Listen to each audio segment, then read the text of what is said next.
In Russia, detained American Trevor Reed is on day 971 of his detention, nearly 3 years. And this week, Trevor appeared virtually in a Russian court to appeal his 9-year conviction.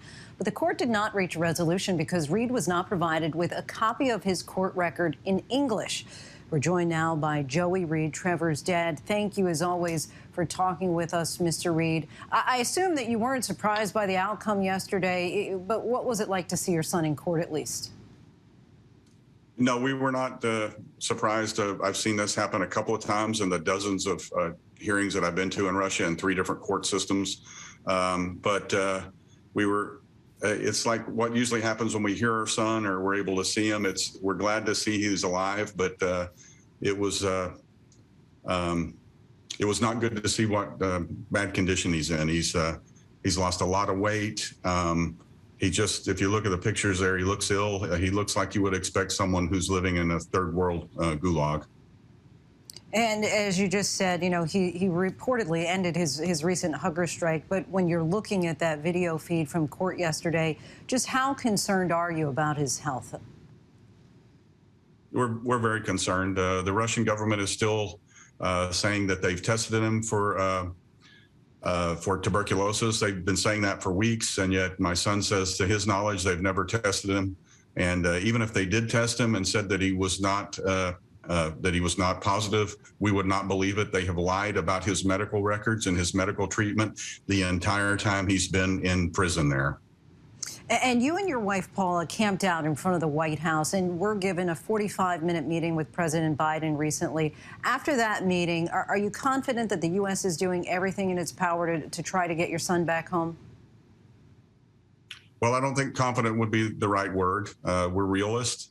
We're very, very hopeful, and we were more hopeful after we met with the president, which is what we had expected and wanted. We just felt like if we could talk to him directly and tell him about our son, and I should also mention that we always mention Paul Whelan and all of the other Americans wrongfully detained around the world, but we're hopefully we made an impact on him, not only for our son but for everyone out there. Are you able to share at all what the president said to you? Not much. It's just that, he says that they're, continually, working on ways to bring him home. And, we said, things like, well, we've been told that everything's on the table. And we believe that you need to start getting to the other things on the table, because whatever the Trump administration and your administration have been doing is not working. And we need to get to it. We, of course, our family believes that the only way we're getting him home is through a prisoner exchange, which is what President Putin and all of their government officials have been saying since, for 2 years. And did President Biden seem that was something that he was willing and able to do? He did not acknowledge that. I would not either if I was the executive. But he listened intently to our concerns and what we see is happening and what we believe should happen.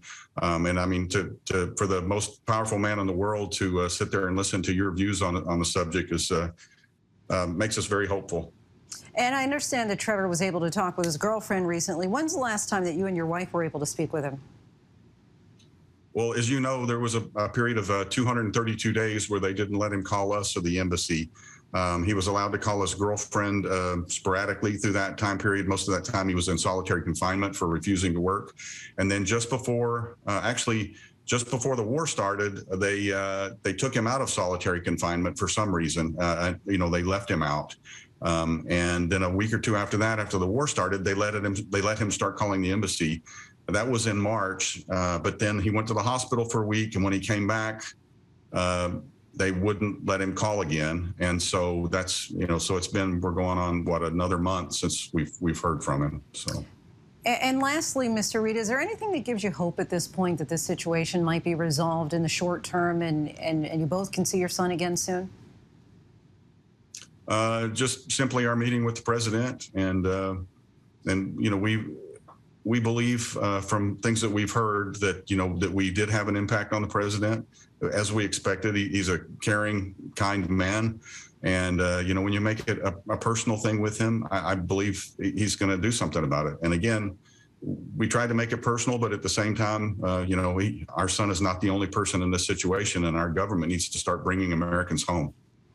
Well, all the best to you, Mr. Reed. You and your family, of course, remain in our thoughts, and thank you so much for your time. Thank you, Linsey, as always.